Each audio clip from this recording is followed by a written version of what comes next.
Be ready. 10 seconds to go.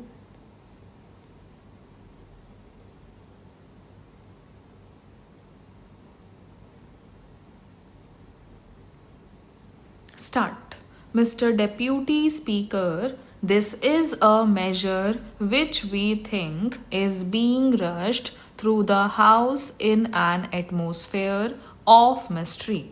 Even the honorable member who has been associated with the Public Accounts Committee for such a long time and who is now the present chairman of the PAC, has put forward his views very eloquently to tell us how this is a matter of great complexity and is sought to be rushed through without proper details being made available to the members of parliament. Why this attitude is being taken by the government? Suddenly, after so many years, government feels one night that they must have audit separated from accounts and promulgate an ordinance. Thus, legislation by ordinance has become almost the order of the day.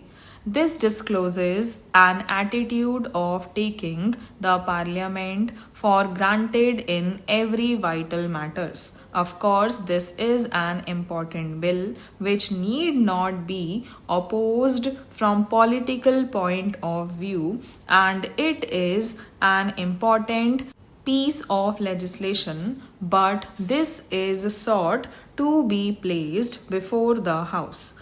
They think they can pass any legislation they like so long as the present composition continues, and they need not take Parliament into confidence. This is our basic charge. We are being asked to give our thoughts to a piece of legislation which requires very thorough study. The minister may be happy with the bureaucratic advice he receives. They do not realize what its full implications are. They are quite satisfied with the bureaucratic advice they get.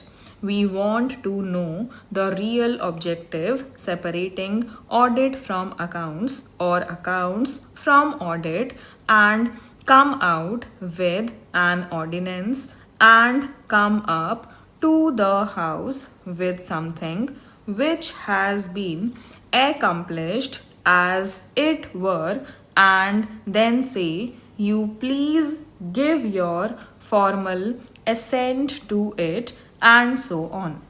Sir, we object to it on principle.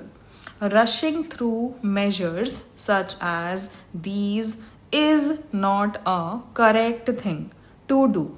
There have been sustained attempts going on to bring down all edifices in the national life of our country, even in the governmental functioning of the country.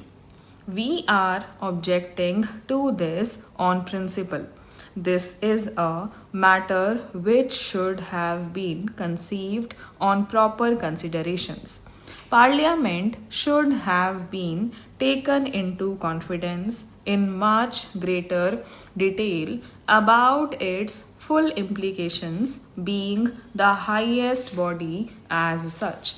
Of course, this is a technical matter, and I do not feel much competent to speak on the implications of it or how it will ultimately affect us, because what we find is even much more competent people of the category of CAG etc. have not been able to be unanimous on this point. There have been so many views offered.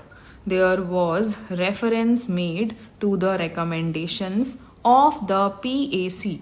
So many riders were there. The estimate committee had given certain recommendations. There are the recommendations of the ARC. The recommendations are subject to so many riders, so many conditions. All these things should have gone into in depth, and if they had not made up their minds so far, what suddenly happened just now? Why should they pass an ordinance on the 29th of February? Why cannot they wait for 7 days for the House to reassemble? They just come to this house with this attitude which cannot be appreciated. In the statement of objects and reasons, they have stated the circumstances necessitating legislation by ordinance.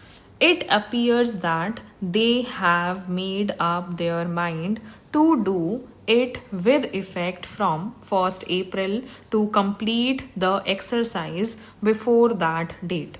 Without taking the view of the legislature, the executive has come to a decision and they have stated as it were implementing the decision.